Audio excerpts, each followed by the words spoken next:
Hey everyone, welcome back to another Beast of the Mesozoic Ceratopsians series review. Today we're taking a look at the Psittacosaurus. This is another highly anticipated figure I was looking forward to from Wave 1. However, I do have a couple issues with it, which we'll get into a little bit later on in the review. This figure retails for $49.99, and I'll leave a link to Creative Beast Studios in the description if you want to pick this figure up for yourself. So before we take a closer look at this figure, let's just go over the packaging really quick. You have a nice full art picture of the Psittacosaurus on this sleeve that can slide off the packaging. You got the Beast of Mesozoic logo decked out in this red foil. And on the top of the box, you also have the Beast of the Mesozoic logo. Same thing on the side of the box with the silhouette of the Triceratops. And then turn around the back, you got another picture of that artwork that's on the front with some facts about Psittacosaurus, and you also have the checklist for the Wave 1 Ceratopsians. And just like all the other figures in the line, you do get a nice collector's card with that artwork, and same thing, you get the facts on the back of the card. So enough about the packaging, let's take a closer look at Taco. So let's start off with a nice 360-degree view of the Psittacosaurus. Now, unlike most of the figures available in this series, the color scheme on this figure is not based off any real-life animals. There are a lot of really well-preserved Psittacosaurus specimens.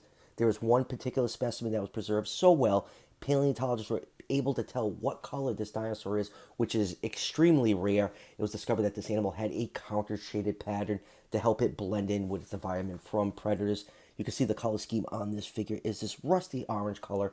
Then you have these large brown blotches and stripe to help break up the pattern on this animal, and then going down to the hind legs and forelimbs, it gets to a brighter orange with some black spots. So a really cool color scheme, and this is pretty accurate because it's one of the very few dinosaurs we actually know what the skin color was.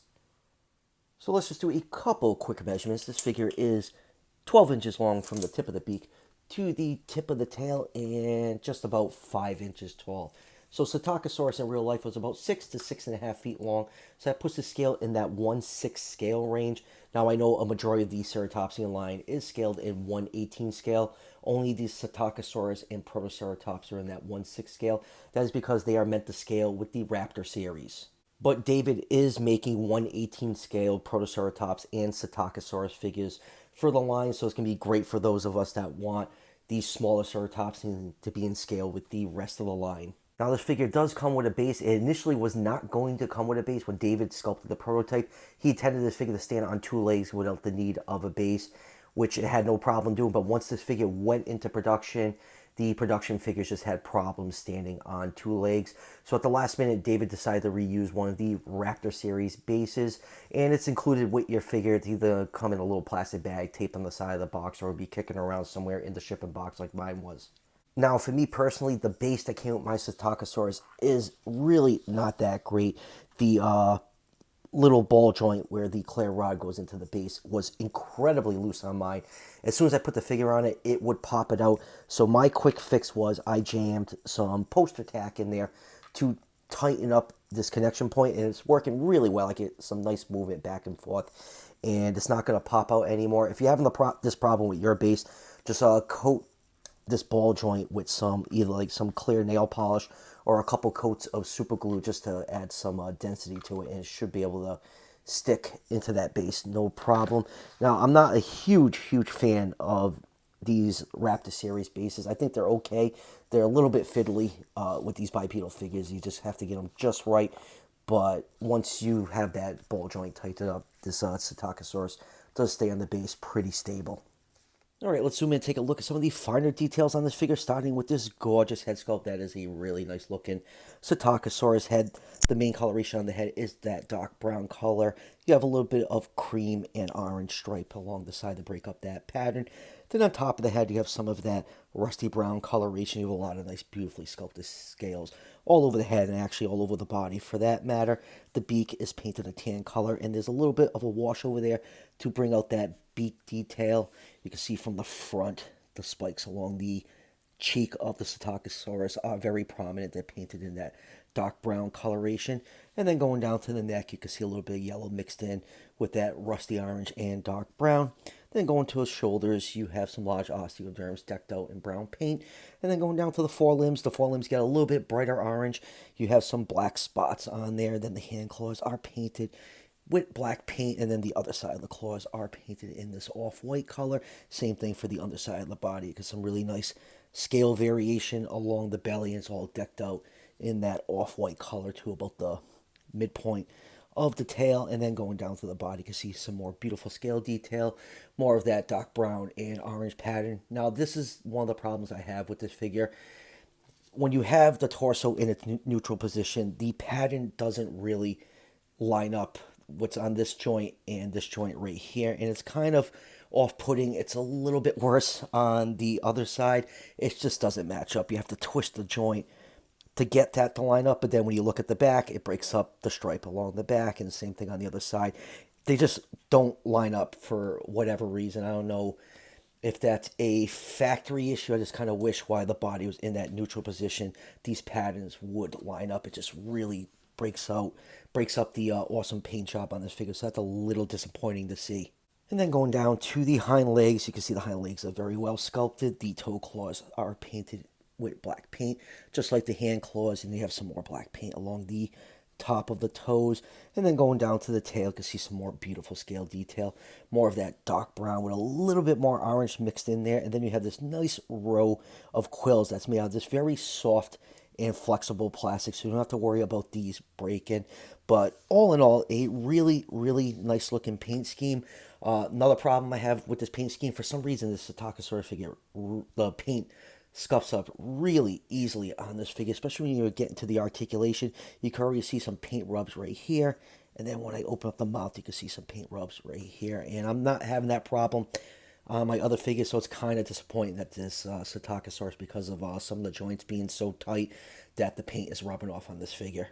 All right, let's move on to articulation. The mouth can open that far and close. When I first got this figure, the mouth would not open at all. I had to use some hot water to soften up that joint. The head can rotate side to side, and that's where a lot of that paint rubbing happens. You can also turn the head a little bit from side to side, but just be careful. Like I said, these joints are really tight, and you're going to scuff up your figure. The neck joint can rotate a little bit to the side, and it can also look down a little bit and up a little bit. Let me just zoom out a little bit more.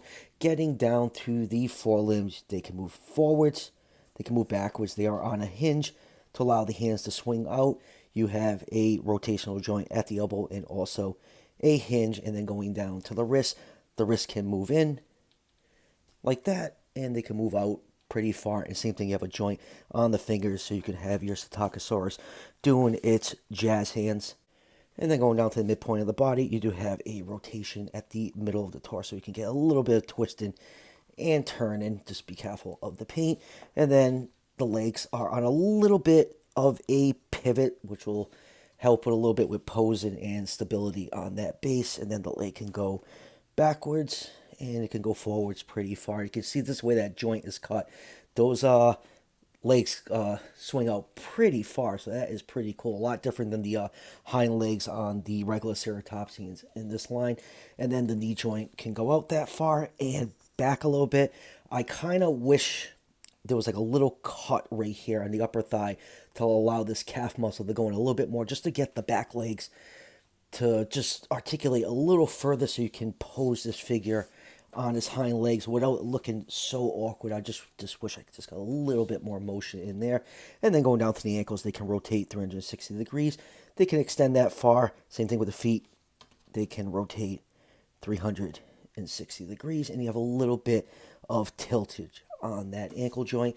And then going down to the tail can swing side to side, down, but not so much up. The quills right here catch the base of the tail, so you can't get the tail to really go up any further than this. So all in all, the articulation on this figure is pretty cool. You can get some good poses, but like I said, the biggest issue is the tightness of the joints, and the more I fiddle with this figure, the more paint is rubbing off on the head. All right, let's move on with comparisons. First up is one of the Raptor series figures. Here it is with the Dromaeosaurus, and like I said, this Psittacosaurus is meant to scale with the Raptor series figures. And here it is with some other Psittacosaurus from other companies. Here it is with the old Carnegie Collection Psittacosaurus, and here it is with the excellent Safari Limited Psittacosaurus. And I like displaying these two together. Looks like it's a mother and baby, and this is not a figure, but this is also a cool comparison. I actually do have a full-size cast of a Psittacosaurus skull, so on my display shelf I'm going to have this figure with that little safari one displayed alongside the skull. I think that'll make a pretty cool looking display. And here it is with the old Resource Carnage collection. Styracosaurus, and because I have it up on the studio to the side, here it is with the new Mattel Soundstrike Triceratops. And here it is with the PNSO Triceratops, and here it is with the PNSO Pachyrhinosaurus. And lastly, here it is with some of its wave mates. Here it is with one of the larger figures in this wave, the awesome looking Medusaceratops, and the currently smallest figure in the wave, the Zuniceratops. So, final thoughts on the Psittacosaurus. I think it's a great figure. I do have a couple issues with it, namely the way the pattern is painted on this figure. Just when you have that back in that neutral position, it just doesn't line up, and it really breaks up the look of the figure, and it kind of becomes an eyesore. And the other issue I have is just the ease the paint is chipping on this figure. The neck joints and mouth joints are really tight, and just me playing around with those joints very lightly is causing a lot of paint rub. I just haven't had that problem with my other figures in the line, so that is kind of a disappointment. But other than that, it's a really cool sculpt. It's really well done, and the paint job is great, other than, it just doesn't line up. I'm not going to knock the base too much because it was a very last minute addition, and plus this figure does look pretty cool with the Safari Psittacosaurus. And like I said at the beginning of the review, this figure retails for $49.99. The link to Creative Beast Studios is in the description, and I actually can't wait for him to release the 1/18 scale of this figure and the Proceratops, because it would be really cool to have all these Ceratopsians in scale with each other. So that would do it for the review. Be on the lookout for more PNSO reviews, because PNSO is just killing us every week with more releases, and they must have caught wind that there was a lot of Ceratopsian figures on the market, and they've now released 2 Ceratopsian figures of their own in a row, so be on the lookout for those probably like in a month or so. It's the holiday shopping season, and it's going to take a long time for some of the stuff to come in from China. So as always, if you're enjoying the content on this channel, show your support by hitting that subscription button just below the video. Each subscription helps out the channel tremendously, and it's greatly appreciated. And I'll see you guys for the next one.